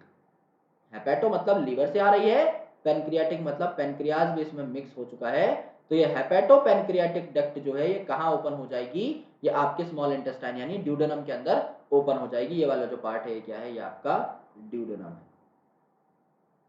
क्योंकि दोनों पार्ट्स आपके एलिमेंट्री कैनाल के बाहर है। जो लिवर है it is also not a part of AC, और जो आपका पेनक्रियाज है it is not also a part of AC. ये एलिमेंट्री कैनाल के पार्ट नहीं है, या आपके एलिमेंट्री कैनाल से बाहर प्रेजेंट थे तो इन्हें कहीं ना कहीं से एंट्री करनी पड़ेगी। तो ये क्या करते हैं, ड्यूडेनम के अंदर अपने सिक्रीशंस को फेंक देते हैं। तो जो पेनक्रियाज है ये भी ड्यूडेनम के अंदर सिक्रीशन फेंक देगी और जो लिवर है इसकी सिक्रीशन भी ड्यूडेनम में आ जाएगी और यहां पर ये फिर फाइनली अपने सारे के सारे प्रोडक्ट्स को अच्छे तरीके से बना लेंगे। सो ये वो जुगाड़ है जो अभी हमें समझना है कि हर सेल क्या क्या बनाएगा ये तो हमें जानना है, कौन कौन से रिएक्शन कराएगा ये तो हमें जानना है। हमें ये भी जानना है कि अटैक कहां कहां करेगा, उसकी सिक्रीशंस बन के जाएंगी कहां पे, ये भी हमें जानना है। So it becomes very critical for us to understand all these pathways. इसलिए मैंने इसको पहले क्लियर कर दिया है क्योंकि हम पूरा पढ़ने वाले हैं। अभी समझ में नहीं आया कोई बात नहीं, हालांकि आ गया होगा since we have already talked about this in the previous lecture. लेकिन अब भी अगर नहीं आया तो ये टॉपिक हम पढ़ने वाले हैं। ये सिर्फ मैंने आपको एक ओवरव्यू दिया है कि आज हम करने क्या वाले हैं। तो we have already taken into account all the important protocols. अब हमें सिर्फ समझना है इसको, तो हमारा बेस तैयार हो चुका है। अब हम कॉन्फिडेंटली आगे की तरफ बढ़ सकते हैं। तो यहां पर देखो यार, ओके लास्ट स्लाइड हो चुकी थी, ऑल राइट। यहां पर देखो सबसे पहली जो चीज है ये आपकी सलाइवरी ग्लैंड्स। नाम क्या है? Salivary glands. तो क्या बनाएंगे? सलाइवा बनाएंगे। Okay, they will make the saliva. तो तीन प्रकार के आपके जो है ये ग्लैंड्स प्रेजेंट रहते हैं, तीन पेयर, क्योंकि मुंह के दोनों साइड में प्रेजेंट रहेंगे तो हमेशा पेयर में होते हैं। जैसे आपका पैरोटिड ग्लैंड, पैरोटिड ग्लैंड पहली बात तो आपका लार्जेस्ट सलाइवरी ग्लैंड है जो कि पूछा जाता है। सेकंड, ये चीक रीजन में प्रेजेंट है, यानी इस रीजन में प्रेजेंट है। यहां पर अगर आप देखेंगे ये आपका पैरोटिड ग्लैंड है, पैरोटिड सलाइवरी ग्लैंड, जो कि आपका कान के पास इस रीजन में प्रेजेंट रहता है, तो ये चीक में प्रेजेंट है, गाल के पास प्रेजेंट है। Second important thing is sublingual gland, जो कि टंग के नीचे प्रेजेंट रहता है। यहां पर आपकी टंग है, इसके नीचे जो है आपका सबलिंगुअल ग्लैंड प्रेजेंट है, जीभ के नीचे। एज वेल एज आपका सब मैक्सिलरी, जिसको आप सब मैंडिबुलर भी बोलते हो, आप सब मैंडिबुलर बोल दिया तो ऑब्वियसली आपका लोअर जॉ में प्रेजेंट रहेगा। राइट, यहां पर आपका लोअर जॉ में देखने को मिलता है, इस पर्टिकुलर स्पेसिफाइड रीजन में आपको देखने को मिल जाएगा। तो तीन प्रकार के आपके क्या हुए? सलाइवरी ग्लैंड्स हुए। पहला पैरोटिड, जो कि चीक रीजन में प्रेजेंट है। देन आपका सबलिंगुअल, जो कि टंग के नीचे प्रेजेंट है। एंड सब मैक्सिलरी या सब मैंडिबुलर, जो कि लोअर जॉ के पास प्रेजेंट है। अब ये करते क्या है? ये सारे के सारे आपके चारों ओर प्रेजेंट है बक्कल कैविटी में, तो अपनी सिक्रीशंस को कहां? आपके मुंह में पोर कर देंगे, यानी बक्कल कैविटी के अंदर पोर कर देंगे। तो यहां पर ये सारे जब अपने सिक्रीशंस को छोड़ेंगे तो आपके मुंह में जो खाना होगा वो सलाइवा के साथ मिक्स हो जाएगा। तो यहां पर जो सलाइवरी ग्लैंड्स हैं ये सलाइवा सिक्रीट करेंगे और ये आपके मुंह के अंदर आ जाएगा। इस सलाइवा के अंदर क्योंकि ये वाटरी होता है तो यहां पर 99.5% से भी ज्यादा आपका वाटर देखने को मिलता है। इसके साथ आपका म्यूसिन है, यानी म्यूकस है, जो कि क्या करता है? फूड को लुब्रिकेट करता है और बढ़िया तरीके से मिक्स करता है, जिससे कि सारे पार्टिकल्स आपस में चिपक जाए और इनका एक बोलस बन जाए, जिससे कि बढ़िया तरीके से नीचे आपका लिया जा सके, गटका जा सके एक ही बार में। राइट, तो आप जितना भी खाना मुंह में होता है इसको गटक सकते हो, बिकॉज म्यूसिन की वजह से वो लुब्रिकेट होकर एक बोलस तैयार कर लेते हैं, जिसको आप डिग्लूट कर सकते हो। देन यहां पर एंजाइम्स भी प्रेजेंट होते हैं, जाहिर सी बात है प्रेजेंट होंगे ही, जैसे कि सलाइवरी अमाइलेज, जिसका पुराना नाम था टायलिन। अब इस नाम को डिस्कार्ड कर दिया गया है, अब सिर्फ सलाइवरी अमाइलेज नाम को ही रखा गया है। तो ये जो सलाइवरी अमाइलेज है, नाम के अंदर सब कुछ छुपा हुआ है। सलाइवरी का मतलब सलाइवा के अंदर है, अमाइलेज का मतलब ये आपका अमाइलोज और अमाइलोपेक्टिन यूनिट यानी स्टार्च को डाइजेस्ट करेगा। तो ये जो अमाइलेज है ये क्या करता है? स्टार्च को डाइजेस्ट करता है। इसके अलावा आपका लाइसोजाइम यहां पर प्रेजेंट रहता है। लाइसोजाइम क्या करता है? लाइसोजाइम जो है it is antibacterial in nature. काफी बार आपके मुंह से अगर समझ लो कोई बैक्टीरिया अंदर आने की कोशिश करता है तो आपका बैरियर की तरह काम करता है आपका सलाइवा। इसके अंदर लाइसोजाइम है तो आपका एंटीबैक्टीरियल नेचर इसका होता है। ये बैक्टीरिया की मेम्ब्रेन पर वार कर देता है और उसकी मेम्ब्रेन को तोड़ फोड़ देता है, जिससे बैक्टीरिया में लाइसिस हो जाती है और बैक्टीरिया की अल्टीमेटली डेथ हो जाती है। तो बैक्टीरिया की लाइसिस हो जाएगी और बैक्टीरिया की अल्टीमेटली डेथ हो जाएगी। तो आपको प्रोटेक्ट करने का काम कौन करता है? लाइसोजाइम। आपके सलाइवा के अलावा आपके नाक में भी देखने को मिल सकता है, आपके आंसुओं में यानी टीयर्स में भी देखने को मिल सकता है। जहां से भी बैक्टीरिया एंटर करेगा उसको म्यूकस और लाइसोजाइम का सामना करना पड़ सकता है। काफी सारी सिक्रीशंस में लाइसोजाइम देखने को आपको मिलता है। Other than that the most important part is electrolyte. Electrolyte यानी कि यहाँ पर आयंस प्रेजेंट रहेंगे, जैसे कि सोडियम है, पोटेशियम है, क्लोरीन है, बाइकार्बोनेट है। ये सारी चीजें यहाँ पर देखने को मिलती हैं। सो एनसीईआरटी के हिसाब से जो मोस्ट चीज दे रखी है, सबसे मोस्ट इंपॉर्टेंट वो ये है कि सलाइवा के अंदर एक तो आपके एंजाइम्स प्रेजेंट रहेंगे। कौन से? एक तो डाइजेस्टिंग एंजाइम यानी सलाइवरी अमाइलेज, और इसके साथ लाइसोजाइम जो कि बैक्टीरिया को किल करता है, और इसके अलावा आपके इलेक्ट्रोलाइट्स हैं। म्यूसिन और वाटर आपका नहीं दिया हुआ है, उसको चाहे तो आप लोग ऐड कर सकते हैं। काफी बार आपके सलाइवरी ग्लैंड्स जब स्वेल हो जाते हैं तो इस प्रकार से दिखाई देते हैं एंड अल्टीमेटली आपको ट्रीटमेंट भी लेना पड़ सकता है। Second important thing is gastric glands, यानी आपके कुछ स्पेसिफिक सेल्स हैं आपके स्टमक के, because gastric is a word related to stomach, क्योंकि स्टमक में आपकी गैस होती है ना। जब हम कहते हैं एसिडिटी हो रही है, जिसको हम कॉमनली घर की भाषा में कहते हैं कि गैस बन गई है, तो वो आपका हमेशा स्टमक से रिलेटेड रहती है। क्योंकि एसिडिटी का मतलब क्या है? एसिड ज्यादा हो गया, और एसिड कहां बनता है? HCl आपके स्टमक के अंदर बनता है। तो जब ज्यादा एसिड बन जाता है तो आपके पेट में जलन होने लगती है, that is called as acidity. तो एसिडिटी या जो गैस है ये हमेशा आपको टर्म कहां से लिंक किया जाता है? आपके स्टमक से।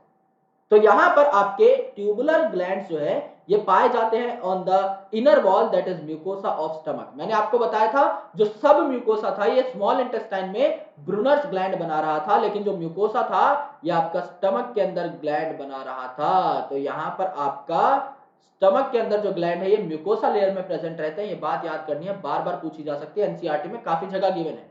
तो यहां पर आपके 3 प्रकार के सेल्स प्रेजेंट होते हैं दोस्त, और तीनों अलग अलग चीज बनाएंगे। सबसे पहला है म्यूकस नेक सेल। नाम में म्यूकस है तो क्या बनाता होगा? म्यूकस ही तो बनाएगा। तो यहां पर मेरे दोस्त जो आपके म्यूकस नेक सेल हैं वो क्या बनाते हैं? ये आपके म्यूकस ही बनाते हैं।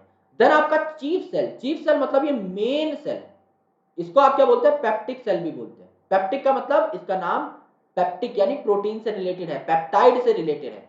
तो ये क्या करेगा? पेप्सिनोजन बनाएगा। पेप्सिनोजन, पेप्सिनोजन जो है इसके एंड में जन लगा हुआ है, ये जाइमोजन कहलाता है। क्यों? पेप्सिनोजन है, ये इनएक्टिवेटेड एंजाइम है, अभी एक्टिवेट नहीं हुआ है, नॉट एक्टिवेटेड। पीछे जन लग जाए ना, जाइमोजन हो जाता है वो। जाइमोजन मतलब इस एंजाइम को अभी हमें एक्टिवेट करना पड़ेगा। तो pepsinogen is the inactivated form, इसको एक्टिवेट करेंगे हम किसकी मदद से? एचसीएल की मदद से। तो जो एक्जिंटिक सेल है जिनको आप पेराइटल सेल भी बोलते हो, ये आपका एचसीएल बनाएंगे और कासल इंट्रिंसिक फैक्टर बनाएंगे जो कि एब्जॉर्प्शन में हेल्प करता है। किसकी एब्जॉर्प्शन में हेल्प करता है? विटामिन B12 की एब्जॉर्प्शन में, जिसको आप साइनोकोबालामिन भी बोलते हो। तो vitamin B12 is called as cyanocobalamin. Okay, तो यहां पर विटामिन B12 की एब्जॉर्प्शन में हेल्प करेंगे कौन? इंट्रिंसिक फैक्टर्स, जो कौन बनाता है? ऑक्जेंटिक या parietal cell. Okay, right.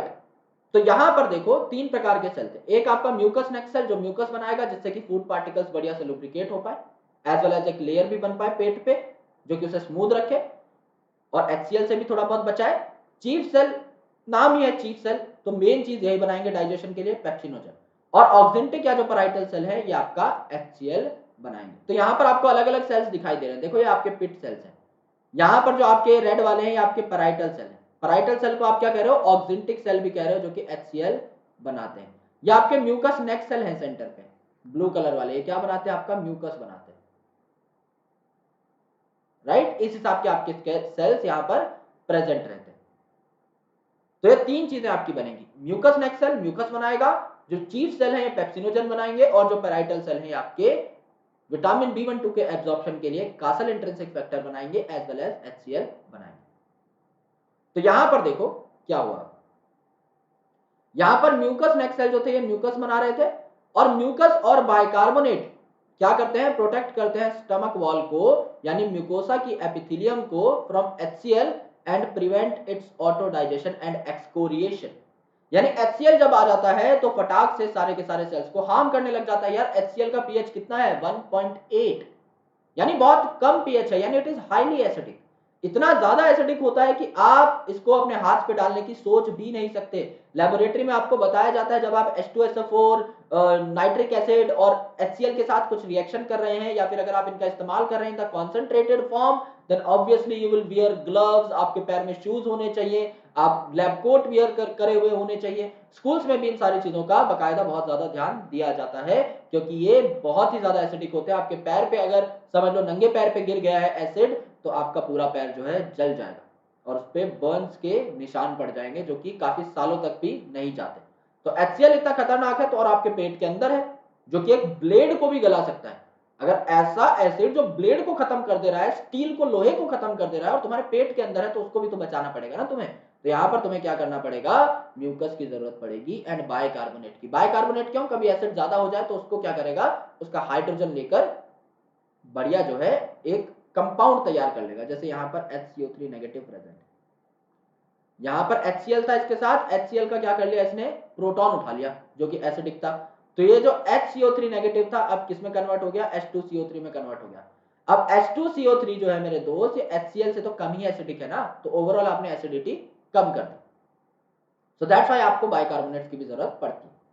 Chief cell जो है, जिनको आप पेप्टिक सेल्स बोल रहे थे, ये क्या बनाते हैं? ये इनएक्टिव एंजाइम बनाते हैं जिसका नाम है पेप्सिनोजन।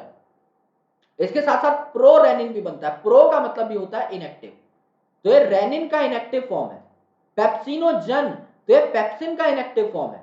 एंड लाइपेज भी बनाते हैं ये स्मॉल अमाउंट में। ये बात हमेशा याद रखना। हमें क्या लगता है कि लिपिड को डाइजेस्ट करने वाले जो एंजाइम्स हैं ये कौन बनाता है, ये आपका बाइल बनाता है। बाइल जो है ये करता है लिपिड्स को इमल्सिफाई।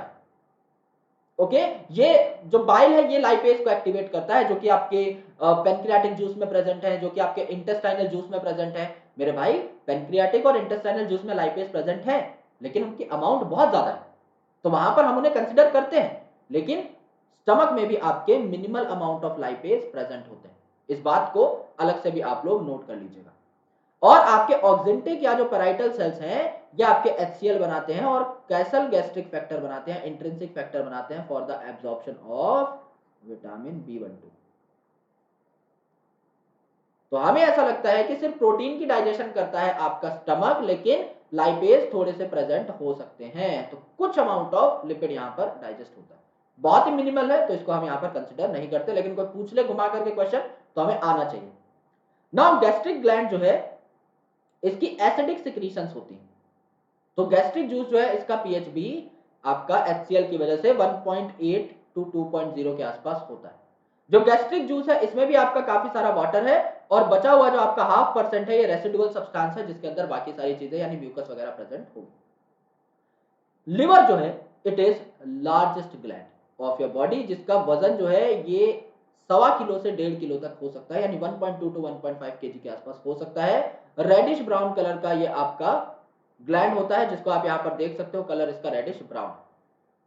अब देखो यहां पर क्या हुआ, यहां पर ये जो रेडिश ब्राउन कलर का लिवर है इसने क्या बना लिया, इसने बाइल जूस बना लिया। अगर इसने बाइल जूस बना लिया तो यहां पर ये जो बाइल जूस है किसके पास भेज देगा, गॉल ब्लैडर के पास भेज देगा for storage and concentration. Storage and concentration bile juice की कहां हो जाएगी, गॉल ब्लैडर में। फिर गॉल ब्लैडर का जो सिस्टिक डक्ट था और यहां पर जो आपके लिवर से आया हुआ हेपेटिक डक्ट था, इन्होंने मिलकर क्या बना लिया, एक कॉमन डक्ट बना लिया। इन्होंने क्या बना लिया, एक कॉमन डक्ट बना लिया। तो अब गॉल ब्लैडर और लीवर का कॉम्बिनेशन हो चुका है, कॉमन डक्ट बनी। एंड यहां पर जो पेनक्रियाज था इसकी पेनक्रियाटिक डक्ट पहले से थी, तो ये जो कॉमन डक्ट है आपके लीवर वाली और ये जो पेनक्रियाज वाली डक्ट है पेनक्रियाटिक, ये दोनों मिलकर के ड्यूडेनम में चली जाती है हेपेटोपेनक्रियाटिक डक्ट के फॉर्म में, जो कि हम देख चुके हैं। तो जो आपका लिवर है ये कहां प्रेजेंट रहता है, लिवर आपका एब्डोमिनल कैविटी में प्रेजेंट है। एब्डोमेन का पार्ट है जस्ट बिलो द डायफ्राम, यानी जस्ट बिलो द डायफ्राम आपका ये जो स्टमक जहां पर सिचुएटेड है इसको कॉम्प्लीमेंट करने के लिए आपका लिवर फंसा हुआ रहता है, इसके साथ अटैच्ड।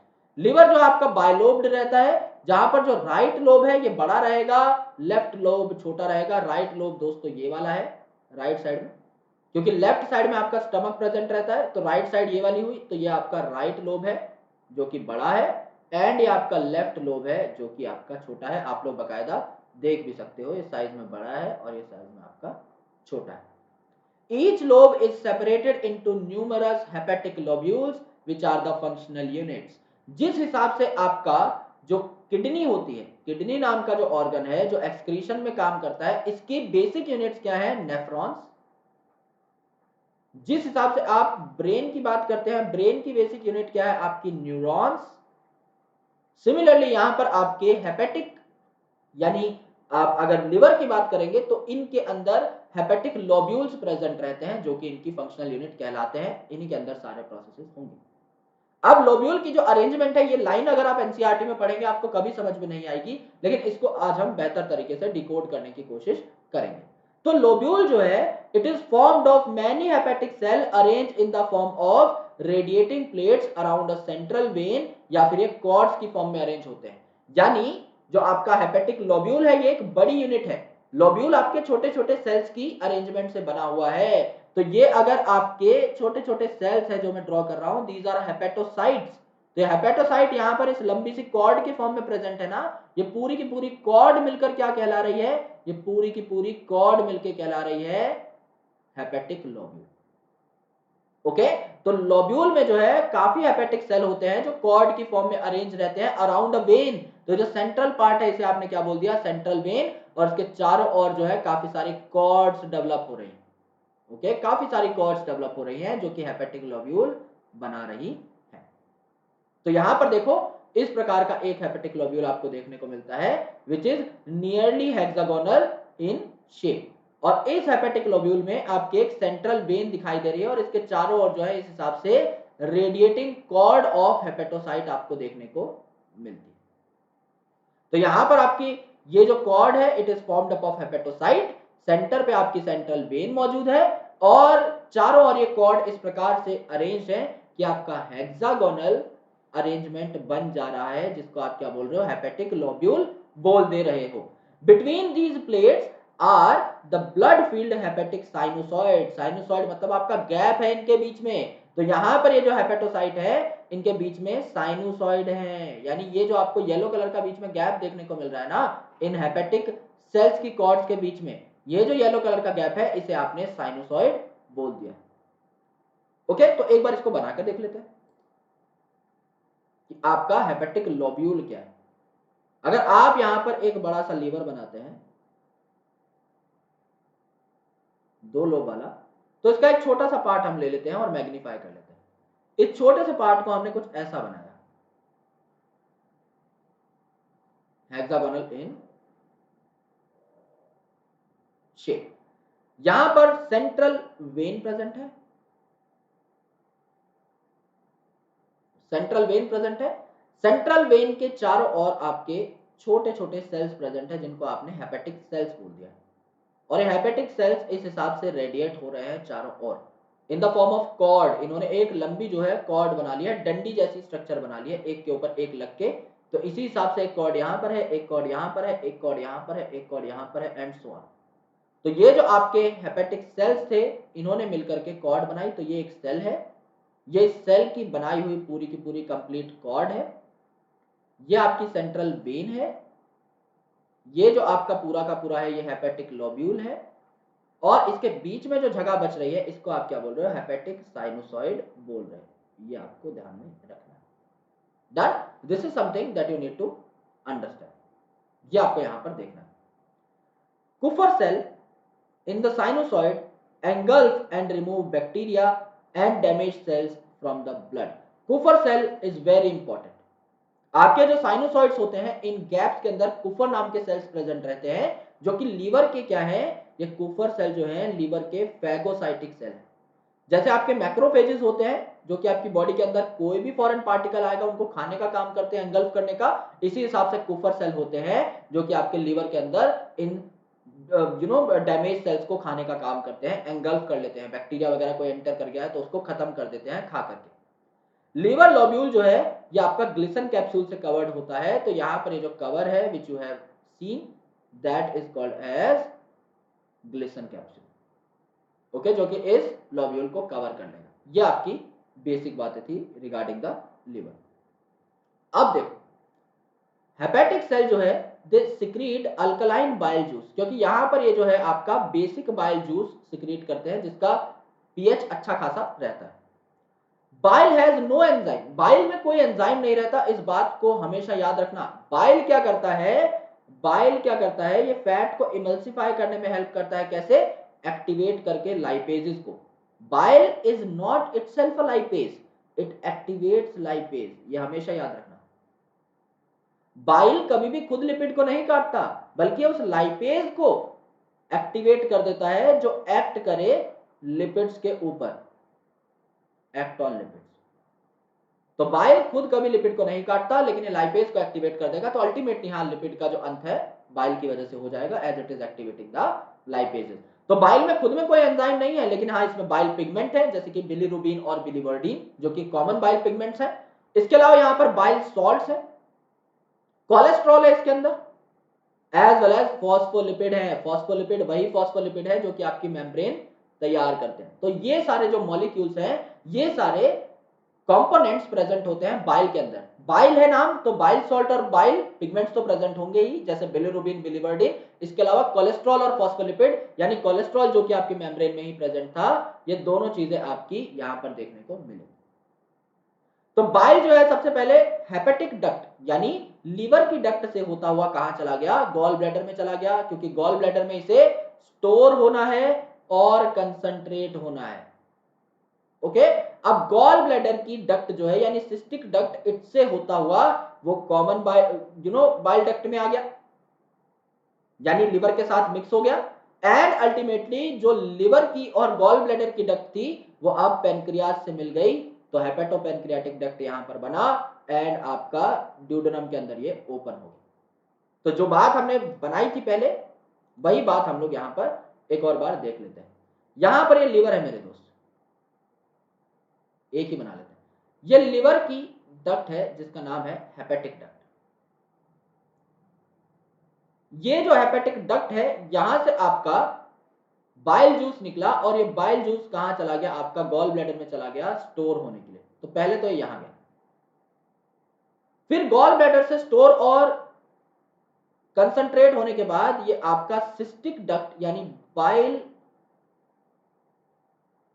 को लेकर के इस गॉल ब्लैडर की डक्ट से, तो सिस्टिक डक्ट को आप क्या कहते हैं, गॉल ब्लैडर की डक्ट भी बोलते हैं, यहां से वापस आया। अब लिवर की डक्ट और गॉल ब्लैडर की डक्ट जो है मिक्स हो गई, इसे आपने क्या बोल दिया, इसे आपने बोल दिया common bile duct. Common bile duct, common क्यों, क्योंकि यहां पर लिवर की डक्ट भी मिक्स हो चुकी है। ये आपकी कॉमन बाइल डक्ट है। कॉमन बाइल डक्ट यहां पर कनेक्ट हो चुकी है किसके साथ, ये आपकी यहां से कनेक्ट हो चुकी है पेनक्रियाज के साथ। तो पेनक्रियाटिक जूस भी इसके साथ साथ ही जाता है, तो ये आपका पेनक्रियाज की डक्ट के साथ जो है मिक्स हो गई। ये आपके पेनक्रियाज की डक्ट थी। पेनक्रियाज की डक्ट और कॉमन बाइल डक्ट जब मिक्स हुई तो यहां पर इसका नाम क्या हो जाएगा, हेपेटोपेनक्रियाटिक, क्योंकि हेपेटो का मतलब लीवर और पेनक्रियाटिक मतलब पेनक्रियाज। तो हेपेटोपेनक्रियाटिक डक्ट आपको देखने को मिली और यहां पर ये जो डक्ट है सीधा कहां खुल जाएगी, ड्यूडेनम में खुल जाएगी, यानी स्मॉल इंटेस्टाइन में खुल जाएगी। यहां पर सारे एंजाइम्स आ जाएंगे और यहां पर आपकी धूमधाम डाइजेशन स्टार्ट हो जाएगी। ये हमने देखा। तो हम इस पूरे पाथ को ट्रैक भी कर सकते हैं, यही हमारे इस आर्टिकल में बताया हुआ है कि पहले जो आपका बाइल है ये कहां पर गया, गॉल ब्लैडर में गया लीवर के थ्रू, फिर सिस्टिक डक्ट यानी गॉल ब्लैडर की डक्ट जो है कॉमन बाइल डक्ट बना बैठी, फिर कॉमन हेपेटोपेनक्रियाटिक डक्ट बना बैठी और ड्यूडेनम के अंदर ओपन हो गई। जब आपका कॉमन हेपेटोपेनक्रियाटिक डक्ट ओपन होता है ड्यूडेनम में तो स्फिंक्टर ऑफ ऑडी यहां पर काम आता है। यहां पर ये जब ओपन होगा तो यहां पर एक स्फिंक्टर लगा रहता है, स्फिंक्टर ऑफ ऑडी, इसे काफी लोग स्फिंक्टर ऑफ ओडाई भी बोलते हैं, दोनों बातें करेक्ट है। ऑलराइट, ओके, सुनाओ पीछे कुछ छूटा तो नहीं है, okay. So now it's the time to read about pancreas, जो कि आपका एक कंपाउंड ग्लैंड है। इसे आप एक कंपाउंड ग्लैंड बोलते हो या आप इसे मीजोक्राइन ग्लैंड भी बोलते हो, मीजोक्राइन ग्लैंड भी बोलते हो। मीजोक्राइन ग्लैंड का मतलब क्या होता है, ये आपका दोनों प्रकार का होता है, ये एक्सोक्राइन भी होता है, एक्सोक्राइन का मतलब ये एंजाइम भी बनाता है, और ये एंडोक्राइन भी होता है, यानी कि आपका क्या करता है, ये आपका हार्मोन भी बनाता है। एंजाइम कौन कौन से बनाएगा, आपके डाइजेस्टिव एंजाइम्स, और हार्मोन कौन कौन से बनाएगा, आपका जो पेनक्रियाज है इंसुलिन बनाएगा, ग्लूकागॉन बनाएगा, ये सारे हार्मोन यही तो बनते हैं। तो पेनक्रियाज आपका दोनों तरीके की चीजें कर सकता है, एक्सो प्लस एंडो, इसलिए इसे मीजोक्राइन ग्लैंड बोला गया, राइट। तो यहां पर देखो, it is second largest gland after liver which was the first largest, और ये आपका ड्यूडेनल लूप, यानी कि अगर ये आपकी सी शेप ड्यूडेनम है तो इस सी शेप ड्यूडेनम के बीच में फंसा हुआ आपको देखने को मिल जाता है। और इसका जो कलर है कैसा रहता है, ये क्रीम कलर का रहता है। इसे आप हेट्रोक्राइन भी बोल सकते हैं, मीजोक्राइन के साथ साथ ना इसे आप हेट्रोक्राइन भी बोल सकते हैं, हेट्रो और meso, okay. Heterocrine is a good term, क्योंकि किताबों में यूजुअली वही दी रहती है, तो इसको हेट्रोक्राइन बोलना ज्यादा ठीक रहेगा। हेट्रोक्राइन का मतलब दोनों अलग अलग, होमो का मतलब होता है सेम, हेट्रो का मतलब अलग अलग काम करना। तो एक्सोक्राइन यानी एंजाइम सिंथेसिस और एंडोक्राइन यानी कि आपका हार्मोन सिंथेसिस दोनों काम करता है। एंडोक्राइन जो इसके सेल्स है इन्हें आइसलेट ऑफ लैंगरहैंस भी कहा जाता है। तो आइलेट्स ऑफ लैंगरहैंस जो है इसमें काफी अलग अलग टाइप के सेल्स देखने को मिलते हैं, जैसे अल्फा सेल्स जो कि ग्लूकागॉन बनाता है, बीटा सेल जो कि इंसुलिन बनाता है, राइट, डेल्टा सेल जो कि पेनक्रियाटिक पॉलीपेप्टाइड बनाता है। अलग अलग टाइप के सेल्स यहां पर मौजूद होते हैं और इसके साथ आपके सिक्रीटरी सेल्स भी प्रेजेंट होते हैं, एक्सोक्राइन सेल्स भी प्रेजेंट रहते हैं, जो कि आपके ओपन होते हैं into duodenum along with the bile duct यानी हेपेटोपेनक्रियाटिक डक्ट के थ्रू। तो यहाँ पे कुछ जो आपके सिक्रेटरी सेल्स हैं जो एंजाइम बनाएंगे वो आपके इस हेपेटोपेनक्रियाटिक डक्ट के थ्रू ओपन हो जाएंगे ड्यूडेनम के अंदर और अपनी सारी सिक्रीशन वहां पर पोर कर देंगे। तो पेनक्रियाज का जो एक्सोक्राइन पार्ट है ये अल्कलाइन पेनक्रियाटिक जूस बनाता है, यानी आपका थोड़ा सा बेसिक पेनक्रियाटिक जूस बनाएगा। इट कंटेन्स इनएक्टिव एंजाइम, जैसे आपके स्टमक के अंदर इनएक्टिव एंजाइम्स प्रेजेंट थे, पेप्सिनोजन जो कि आगे चल के पेप्सिन बनेगा, प्रोरेनिन जो आगे चल के रेनिन बनेगा। सिमिलरली यहाँ पर इनएक्टिव एंजाइम्स प्रेजेंट रहते हैं, ट्रिप्सिनोजन जो आगे चल के ट्रिप्सिन बनेगा, काइमोट्रिप्सिनोजन जो आगे चल के काइमोट्रिप्सिन बनेगा। इसके एंड में जन आ गया ना, ट्रिप्सिनोजन तो आगे चल के ट्रिप्सिन बनेगा, काइमोट्रिप्सिनोजन आगे चल के काइमोट्रिप्सिन बनेगा, प्रो कार्बोक्सीपेप्टाइडेज नाम के आगे प्रो आ गया तो आगे चल के कार्बोक्सीपेप्टाइडेज बनेगा। अमाइलेजेस, लाइपेजेस, न्यूक्लियेजेस ये आपके आगे चल के एक्टिवेट होंगे। अमाइलेज जो कि कार्बोहाइड्रेट को काटेंगे, लाइपेजेस जो आगे चल के लिपिड को काटेंगे, एंड न्यूक्लियेजेस जो आगे चल के न्यूक्लिक एसिड को यानी डीएनए आरएनए को काटेंगे। इनको ये डाइजेस्ट करने का काम करते हैं। Last the intestinal glands. अब इंटेस्टाइन के जो सेल्स हैं ये क्या बनाते हैं और किस प्रकार से ये काम करते हैं उनके बारे में हमें डिस्कशन करनी है। So intestinal glands secrete alkaline intestinal juice जिसको आप सक्कस एंटेरिकस बोलते हैं। तो इंटेस्टाइन के जो ग्लैंड्स हैं कुछ सिक्रीटरी सेल्स जो है वो सक्कस एंटेरिकस नाम का अल्कलाइन जूस बनाएंगे। तो आफ्टर स्टमक आपकी ज्यादातर चीजें अल्कलाइन है, आप जनरल भी याद कर सकते हो क्योंकि स्टमक के बाद आपने जितनी डिस्कशन किया उनमें ज्यादातर चीजें आपको अल्कलाइन ही मिली है, that is a fact. So it contains enzyme such as maltase जो कि आपका माल्टोज को काटेगा, लैक्टेज जो कि लैक्टोज यानी जो आपका मिल्क शुगर है उसको काटेगा, सुक्रेज जो कि सुक्रोज को काटेगा, डाइपेप्टाइडेज जो कि दो अमीनो एसिड के बीच में एक पेप्टाइड बॉन्ड है उसको काटेगा, लाइपेज जो कि लिपिड को काटेगा, न्यूक्लियोटाइडेज जो कि न्यूक्लियोटाइड को काटेगा, एंड न्यूक्लियोसाइडेज जो न्यूक्लियोसाइड को काटेगा। कहने का मतलब है ये है मेरे भाई ग्रैंड फिनाले। इसको पर्सनली मैं ऐसे याद करता हूं, दुनिया में कितना भी डाइजेशन हो जाए लास्ट जो शॉट है, लास्ट हथौड़ा जो है वो हमेशा इंटेस्टाइन में लगेगा। आपने किसी प्रोटीन को काटा, प्रोटीन कंप्लीट डाइजेस्ट नहीं होगा, दो अमीनो एसिड साथ में जुड़े ही रह जाएंगे, आखिरी बॉन्ड कौन तोड़ेगा? Intestine, intestinal juice. आपने फैट को तोड़ा, मोनोग्लिसराइड के फॉर्म में वो बचा रह गया, फैटी एसिड और ग्लिसरॉल के बीच में अभी भी एक छोटा सा बॉन्ड है, उसको कौन तोड़ेगा? आखिरी बॉन्ड कौन तोड़ेगा? Intestinal juice. न्यूक्लिक एसिड था उसको तोड़ा आपने, फॉस्फेट हटाया, वो न्यूक्लियोसाइड में कन्वर्ट हुआ, उसके बाद उस न्यूक्लियोसाइड को नाइट्रोजनस बेस और शुगर में कौन कन्वर्ट करेगा? आपका आखिरी हथौड़ा कौन मारेगा? Intestinal juice. एंड सिमिलरली आपने कार्बोहाइड्रेट को तोड़ा तो आपने स्टार्च को तोड़ा था, वो माल्टोज में कन्वर्ट हुआ था। माल्टोज जहां दो ग्लूकोज यूनिट आपस में कनेक्टेड है, लैक्टोज जहां पे ग्लूकोज गैलेक्टोज कनेक्टेड है, सुक्रोज जहां पे ग्लूकोज और फ्रक्टोज कनेक्टेड है, अभी भी दो दो कार्बोहाइड्रेट के मॉलिक्यूल यानी मोनोसेक्राइड के मॉलिक्यूल साथ में कनेक्टेड हैं, इनके बीच का लास्ट ग्लाइकोसिडिक बॉन्ड कौन तोड़ेगा? Intestinal juice.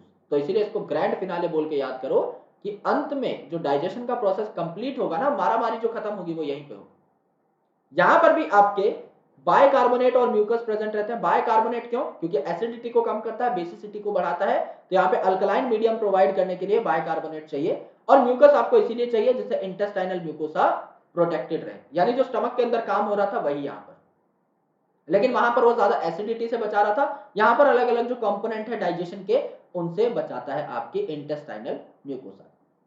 तो यहां पर सिंपल ट्यूबुलर ग्लैंड्स प्रेजेंट रहते हैं, यानी कुछ आपके सेल्स हैं, लॉन्ग सेल्स, वही आपके सिक्रीशन करते हैं।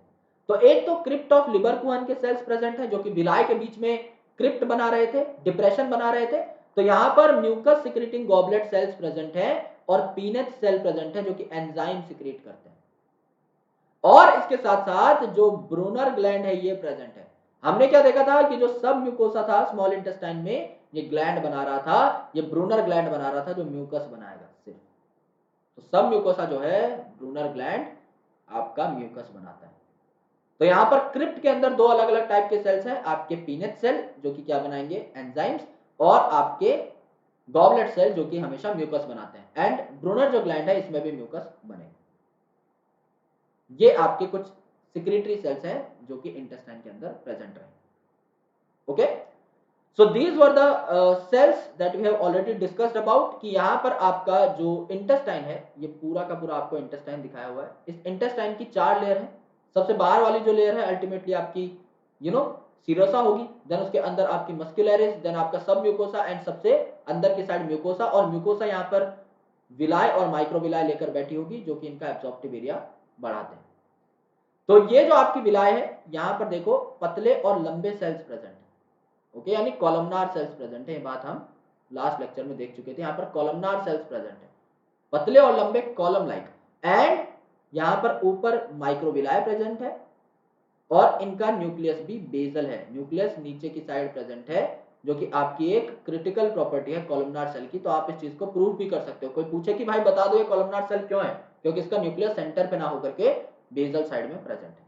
तो यहां पर आपकी एक विलाय है, इस एक विलाय और इस दूसरी विलाय के बीच में क्या प्रेजेंट है, क्रिप्ट प्रेजेंट है। ये वाली जो डिप्रेशन है that is called as crypt, intestinal crypt. यहां पर आपके 2 सेल्स प्रेजेंट रहते हैं। पहले टाइप का सेल है आपका म्यूकस सेल, जो कि म्यूकस ही बनाएगा, जाहिर सी बात है। इसको आप क्या कहते हैं, गॉबलेट सेल, जो कि म्यूकस बनाता है। एंड यहां पर प्रेजेंट होगा आपका पेनेट सेल, जो कि एंजाइम्स बना सकता है, डाइजेस्टिव एंजाइम बना सकता है। ओके, ये आपको दिखाने के लिए बस हमने इतना बड़ा डायग्राम लिया। Now the next topic, that how does the digestion basically takes place. Digestion होगी कैसे, अब हम उस बात पर चर्चा शुरू करेंगे इन द नेक्स्ट लेक्चर। तो नेक्स्ट लेक्चर के अंदर काफी सारे इंपॉर्टेंट टॉपिक्स हैं। ये चैप्टर दिखने में छोटा लगता है, क्योंकि एनसीईआरटी में सिर्फ और सिर्फ 10 पेजेस दिए हुए हैं इसके, लेकिन अगर आप उन 10 पेजेस को भी ठीक से पढ़ने की कोशिश करें तो आपको पता लगेगा कि कम से कम 4 घंटे का टाइम आपको आइडियली लगाना पड़ेगा सिर्फ उस एनसीईआरटी के हर टॉपिक को गौर से समझने के लिए। There are some more new topics added to your NCERT book. पहला तो आपका कैलोरीमेट्री का कुछ एसोसिएशन के साथ टॉपिक है। दूसरा आपका प्रोटीन एनर्जी माल न्यूट्रिशन, जहां पर आपको मरासमस और क्वाशियोरकर के बारे में पढ़ना पड़ता है। दूसरा आपका कैलोरीफिक वैल्यू से रिलेटेड है, calorific value of carbohydrate, proteins, fat, ये भी आपको देखना पड़ता है। सो अल्टीमेटली इन सारी चीजों के बारे में हम लोग एक आइडियल डिस्कशन करने वाले हैं। अदर देन दैट हम लोगों ने अभी पढ़ लिया कि कौन सी चीज क्या बना रही है, यानी स्टमक क्या बना रहा है, कौन कौन से एंजाइम्स, आपका पेनक्रियाज क्या क्या बना रहा है, ड्यूडेनम में क्या क्या बन रहा है, सलाइवरी ग्लैंड ने क्या क्या बनाया। अब हम ये जानेंगे कि ये डाइजेशन किस हिसाब से करते हैं, रिएक्शन क्या क्या होने वाले हैं उन एंजाइम्स की वजह से। तो अभी तो हमने सिर्फ जनरल टॉपिक्स पढ़े। अब सबसे पहले हम देखेंगे कि डाइजेशन का ओवरऑल प्रोसेस क्या है।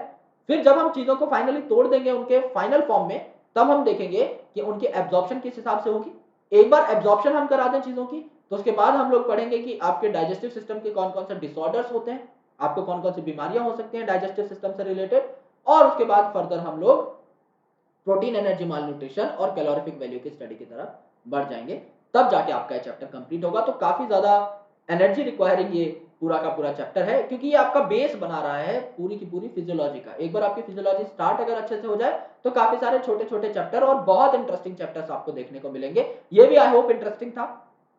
और अल्टीमेटली जब आप देखेंगे breathing, totally totally a mechanism oriented chapter. Respiration जो था उसको लिंक करके पढ़ेंगे अगर प्लांट वाले टॉपिक से, आपको बहुत मजा आ जाएगा। Circulation totally mechanism oriented chapter. Excretion में कुछ पार्ट आपका मैकेनिज्म ओरिएंटेड है, कुछ पार्ट्स आपका थोड़ा सा थ्योरेटिकल है। जब आप इनिशियली किडनी वगैरह के स्ट्रक्चर के बारे में पढ़ते हो तो वहां पर आपको कुछ नाम याद करने पड़ते हैं, बस बचा हुआ पार्ट आपका टोटली मैकेनिज्म ओरिएंटेड है। जब आप काउंटर करंट मैकेनिज्म पढ़ेंगे, मैकेनिज्म ऑफ यूरिनेशन पढ़ेंगे, it is very interesting, very fascinating. Then neural control coordination, chemical control and integration, my personal favourite chapters, because बहुत ही ज्यादा अच्छे चैप्टर्स हैं और आपको पता लगता है कि आपकी बॉडी में कमांड किस हिसाब से जाती है। So there are a lot of things which you need to take into account. So we will be doing the rest of the things in the next lecture. Thank you so much for watching this video up. जय Hind, Tata, bye bye, मिलता हूं आपसे अगले session के अंदर।